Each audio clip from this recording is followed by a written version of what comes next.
Hello दोस्तों, स्वागत है आपका प्रियंका लर्निंग क्लासेज में। 66वीं बीपीएससी बिहार एसएससी बिहार दरोगा अन्य एग्जाम को ध्यान में रखते हुए घटना चेक की सीरीज चलाई जा रही है। इसके अंतर्गत हम लोग सामान्य विज्ञान के बायो के क्वेश्चन को देखते हैं ताकि एग्जाम में आपका कोई क्वेश्चन न छूटे। तो चलिए हम लोग देखते हैं बायो के क्वेश्चन। आज का टॉपिक हिंता जन्म असंक्रामक व अन्य रोग के बारे में हम लोग देख रहे थे। इससे रिलेटेड हम लोग कुछ क्वेश्चन को पहले वीडियो में करवा चुके हैं। आज उसका सेकेंड पार्ट है, उसे हम लोग देखते हैं। तो पहला क्वेश्चन है, खुजलाने के खाज मिटती है क्योंकि ये होएगा इससे कुछ तंत्रिका उद्दीपित होती है जो मस्तिष्क को प्रतिहिस्टामिन रसायनों का उत्पाद बढ़ाने का निर्देश देती है।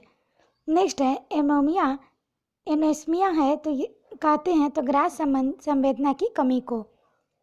नेक्स्ट है सुमेलित करना है तो खैरा जस्ते की मलिनता, एनीमिया लोहे की मलिनता, ग्वाइटर आयोडीन की मलिनता, इसका भी विटामिन सी की मलिनता। मिनी माता व्याधि निम्न धातु की हानिकारक मात्रा के कारण हुई है तो हो जाएगा पारा। इसकी व्याख्या है, मिनी माता रोग पारा Hg की अधिकता के कारण होती है।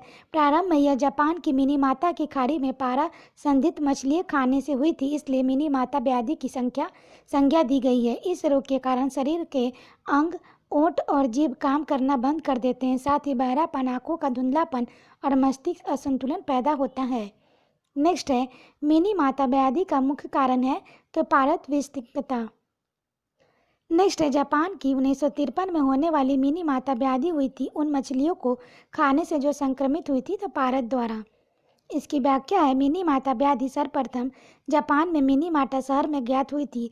यह व्याधि औद्योगिक संदूषित जल में मिथाइल मरकरी की निकासी से मिनी माटा खाड़ी और सिरानुई सागर में मछलियों और सीपी के प्रदूषित होने से हुई थी।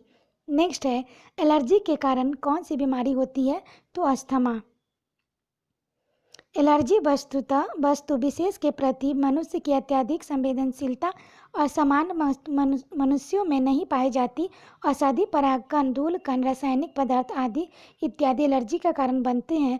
इसे एलर्जन कहते हैं। इसके कारण शरीर में अस्थमा, दमा, ज्वर, सिर दर्द, सर्दी इत्यादि रोग हो जाते हैं। नेक्स्ट है, यदि एक व्यक्ति केवल दूध, अंडों एवं रोटी का आहार करता है तो उसका रोग हो जाता है तो स्कर्वी का। इसकी व्याख्या है, यदि व्यक्ति दूध, अंडा और रोटी का सेवन करता है तो उसे शरीर में विटामिन सी की कमी हो जाएगी। इसके परिणाम स्वरूप उसे स्कर्वी रोग हो जाएगा। स्कर्वी में सबसे महत्वपूर्ण प्रभाव घावों को न भरने का होता है। इस रोग में दूसरे महत्वपूर्ण प्रभाव में हड्डियां और दांतों की वृद्धि रुक जाती है। नेक्स्ट है, निम्नलिखित में से कौन स्कर्वी रोग में इलाज में उपयोगी है तो आंवला। नेक्स्ट है, रक्षा अनुसंधान विकास संगठन DRDO ने ल्यूकोस्कान नामक एक औषधि विकसित की। इसका इस्तेमाल डैश के उपचार में किया जा रहा है तो ल्यूकोडर्मा। इसकी व्याख्या है, ल्यूकोडर्मा के इलाज हेतु विकसित एक हर्बल औषधि है। इसे हल्द्वानी उत्तराखंड स्थित DRDO के एक प्रयोगशाला रक्षा जैव ऊर्जा अनुसंधान संस्थान DBIR द्वारा विकसित किया गया है। उल्लेखनीय है कि ल्यूकोडर्मा सफ़ेद दाग का एक त्वचा रोग है। नेक्स्ट हम लोग देखते हैं, सुमेलित करना है तो मलेरिया, रक्त कोशिकाएं, फाइलेरिया, लसिका ग्रंथि, एनिफ्लाइटिस, मस्तिष्क, ल्यूकीमिया, बोन मैरो, अस्थि मज्जा।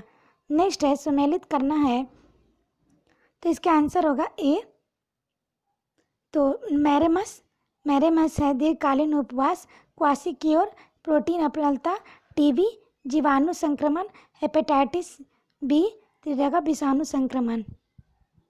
नेक्स्ट है, बच्चों में प्रोटीन की न्यूनता के कारण जो रोग उत्पन्न होता है वह है मैरेमस। नेक्स्ट है, निम्नलिखित में से किस में सुमेलित है तो मोतियाबिंद आंखें, पीलिया यकृत, टाइफाइड आंत, निमोनिया फेफड़े। नेक्स्ट है, अभिबिंदुकता एक बीमारी है तो जगह आंखों की। इसकी व्याख्या है, अनुबिंदुकता आंखों से जुड़ी बीमारी है।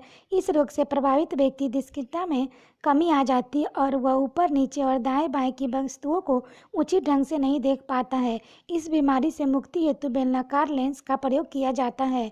नेक्स्ट है, मायोपिया की संख्या का दोष है तो यह जगह नेत्र का। नेक्स्ट है, निकट दृष्टि दोष को ठीक किया जाता है तो अवतल लेंस प्रयुक्त करके। नेक्स्ट है, दृष्टि दोष मायोपिया वाला व्यक्ति देख सकता है नज़दीक की स्थित वस्तु को स्पष्ट रूप से। नेक्स्ट है, दूर दृष्टि से पीड़ित व्यक्ति की कठिनाई होती है तो पास की वस्तु स्पष्ट देखने में। नेक्स्ट है आँख के किस भाग में अंध बिंदु या पीत बिंदु पाए जाते हैं? तो दृष्टिपटल। इसके व्याख्या है पीत बिंदु दृष्टिपटल के मध्य में स्थित एक अंडाकार बिंदु है। यही दृष्टि संवेदन और सबसे तीव्र होता है। अंध बिंदु वह स्थान है जहाँ दृष्टि तंत्रिका रेटिना को अक्षीय बिंब पर भेजती है। इस स्थान पर प्रकाश संवेदनाओं को ग्रहण करने वाली फोटो रिसेप्टर कोशिकाओं का अभाव होता है। नेक्स्ट है रेटिना अपवृद्धि है तो ये अग्र मस्तिष्क पक्ष की। नेक्स्ट है मनुष्य की आंख में प्रकाश तरंगे किस स्थान पर स्नायु उद्देश्यों में परिवर्तित होती है? तो अक्षपट रेटिना। नेक्स्ट है यदि आंख की लेंस अपारदर्शी हो जाए तो आंख की रोग को कहा जाता है मोतियाबिंद। नेक्स्ट क्वेश्चन है सुमेलित करना है तो एंटाप्रिल हो जाएगा तारा विस्फारण और ईयर हो जाएगा स्थानीय संहरण, नाइट्रोग्लिसरीन हो जाएगा हृदय तकलीफ, पैराब्रेडिन हो जाएगा मच्छर नियंत्रण। नेक्स्ट देखते हैं मानव की आंखें की पुतली जिसे एल्फाइड के अति तन विपलन से फैलाई जाती है वह एंट्रापिन। नेक्स्ट है स्लीप एनेम्पिया भयंकर निद्रा दोष है जिसमें लोग निद्रा में बार बार थोड़ी थोड़ी देर पर एक श्वास बाधित होता रहता है। नेक्स्ट है बायोलॉजिकल रिफेसिंग एक अत्यधिक आधुनिक शल्य चिकित्सक तकनीक है। इसके द्वारा उपचार करते हैं तो इसमें इसकी व्याख्या हम लोग देखते हैं। हड्डियों के जोड़ में उसके सिरों पर चिकने एवं लचीले ऊतक की परत चढ़ी होती है जिसे कार्टिलेज कहते हैं। ये दोनों हड्डियों के बीच एक गद्दी की तरह कार्य करती है जिस पर हड्डियाँ आसानी से घूमती है। आयु वृद्धि या चोट आदि कारणों से कार्टिलेज घिसने लगता है और हड्डियों आपस में रगड़ खाने लगती है जिससे जोड़ों में दर्द और जकड़न रहने लगती है। इस रोग के संधिवात कहते हैं।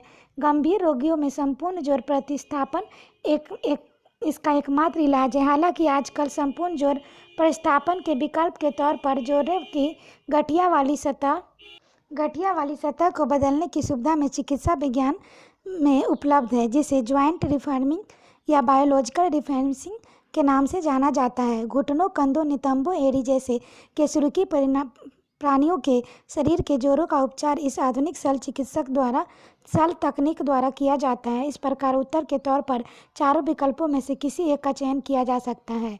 उत्तर प्रदेश लोक सेवा आयोग ने प्रारंभ में उत्तर कुंजी जारी की थी। इस प्रश्न का उत्तर ए माना था परंतु बाद में जारी संशोधित उत्तर कुंजी में इस प्रश्न का मूल्यांकन से बाहर कर दिया।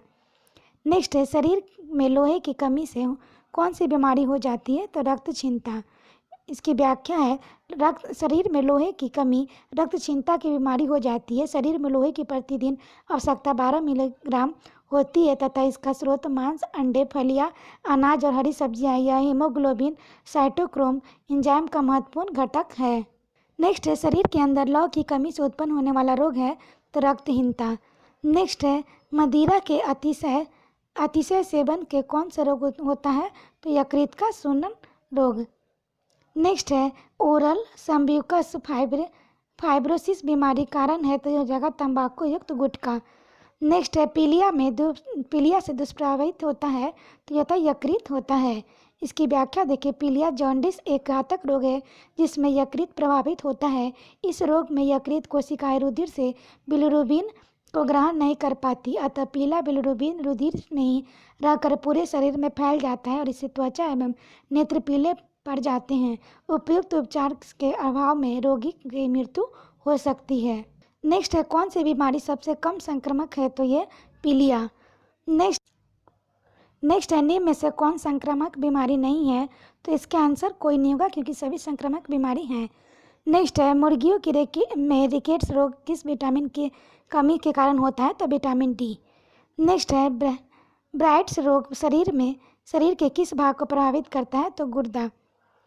नेक्स्ट है फूलोफूस द्वितीया निमोकोनिकोसिस वे श्रमिक रोगग्रस्त होते हैं जो मुख्यतः कार्यरत है तो इसका आंसर हो जाएगा कोयला खनन उद्योग में। निमोकोनिकोसिस वे श्रमिक रोगग्रस्त होते हैं जो मुख्यतः कोयला खनन उद्योग में कार्यरत है। इसमें श्रमिकों के फेफड़े प्रभावित होते हैं तथा सांस लेने में तकलीफ होती है। नेक्स्ट है गलती से रामू किसी इंजेक्शन को अधिक मात्रा में लगा लेता है जिसके कारण उसे ऐंठन मिर्गी बेहोशी हो जाती है तो कुछ समय पश्चात उसकी मृत्यु हो जाती है। इसका कारण है रक्त में असमान शर्करा सांद्रता। नेक्स्ट है मेडकाउ रोग का कारक है तो यह प्रायसम है। नेक्स्ट है इंटरफेरॉन का प्रयोग किया जाता है नियंत्रण के लिए, तो कैंसर। नेक्स्ट है बीमारी जिसमें उच्च मात्रा में रक्त में यूरिक अम्ल प्रधान रूप से पाया जाता है, तो वो है गठिया। नेक्स्ट है निम्न में से कौन वैक्सीन द्वारा नियंत्रित नहीं किया जा सकता, तो यह मधुमेह। नेक्स्ट है निम्न में से कौन से मधुमेह से संबंधित है जो प्रौढ़ों का एक समान रोग है, तो यह हो जाएगा रक्त में शर्करा का उच्च स्तर, रक्त में इंसुलिन की निम्न मात्रा। नेक्स्ट क्वेश्चन हम लोग देखते हैं किस अंग की क्रूसिया के कारण मधुमेह रोग होता है, तो अग्नाशय। नेक्स्ट क्वेश्चन देखते हैं निम्नलिखित में से किसके बीज मधुमेह के रोगी रक्त शर्करा का स्तर समान बनाए रखने में लाभ पहुंचाते हैं, तो मेथी के बीज। नेक्स्ट है इसकी व्याख्या हम लोग देखें, मेथी एक आवर्त बीजी पादप है जिसका बीज मधुमेह के रोगी को रक्त शर्करा और समान बनाने में लाभ पहुंचाता है। इसके अलावा यह पौधा शरीर में कोलेस्ट्रॉल ट्राइग्लिसराइड को कम करता है। यह स्तन तथा कोलोन के कैंसर के बचाव में उपयोगी होता है क्योंकि मेथी के पौधे का मुख्य उपयोग पाचन में सहायक है। भारतवर्ष में मेथी के बीज के मेथी का दाना कहा जाता है जो पुष्प में निषेचन के बाद बीजांड से निर्मित होता है। नेक्स्ट है ब्रिटिश अनुसंधानों द्वारा उद्घाटित किया गया करी पत्ता भारत का देशज है। फार्मास्यूटिकल कंपनियों में कई अरब डॉलर की उत्पादन क्षमता रखता है। किस रोग के इलाज के लिए करी पत्ता का दावा है, तो यह मधुमेह। नेक्स्ट है मधुमेह के उपचार हेतु प्रयुक्त हार्मोन इंसुलिन का आविष्कार किया गया था एफ.जी. बेंटिंग ने। इसकी व्याख्या है सन 1923 में कनाडा के दो वैज्ञानिक बेंटिंग और मेलियोस नामक वैज्ञानिकों की सहायता से इंसुलिन नामक हार्मोन का सक्रिय सद तैयार किया। इसके लिए बेंटिंग और मेलियोट का नोबेल पुरस्कार 1923 में दिया गया। इंसुलिन हार्मोन का संबंध रुधिर में ग्लूकोज से नियमन से है। नेक्स्ट है CUT सर्वमान दुष्प्रभाव है, तो रक्तस्राव का। CU2 सर्वमान दुष्प्रभाव रक्तमान पहली बार रक्तस्राव एक समान समस्या है जब CU2 लगाया जाता है। नेक्स्ट है इन्फ्लाइसीसीमा एक व्याधि है जो पर्यावरणीय प्रदूषण द्वारा होती है और इसे प्रभावित मानव अंग फुफ्फुस फेफड़े हैं। नेक्स्ट है हृदयाघात निम्नलिखित का सही क्रम होता है, तो ये हो जाएगा तंतु ऊतकों को वचकते और कोलेस्ट्रॉल, फिर हो जाएगा हृदय धमनियों के रक्त और थक्कों को पहुंचाना, फिर वाहिकाओं में आंतरिक द्वार का सक्रिय हो जाना, फिर रक्त और ऑक्सीजन की अपर्याप्त पूर्ति। नेक्स्ट हम लोग देखते हैं एस्पिरिन के संबंध में कौन सा तत्व सही नहीं है, तो इस जगह एस्पिरिन मादक दर्दनाशक दवाओं के अंतर्गत आता है। नेक्स्ट है निम्नलिखित में से कौन सा सम्मिलित नहीं है, तो क्लोरोमाइसिटेन टॉक्स टाइफेराइडनाशी क्रिस्टल वायलेट प्रतिरोधी क्विनिन मलेरिया रोधी एस्पिरिन दर्द निवारक। नेक्स्ट है कोरोनरी धमनी बाईपास सर्जरी में जो रक्त वाहिका ग्राफ्ट हेतु प्रयोग में लाई जाती है वह है इनमें से कोई नहीं।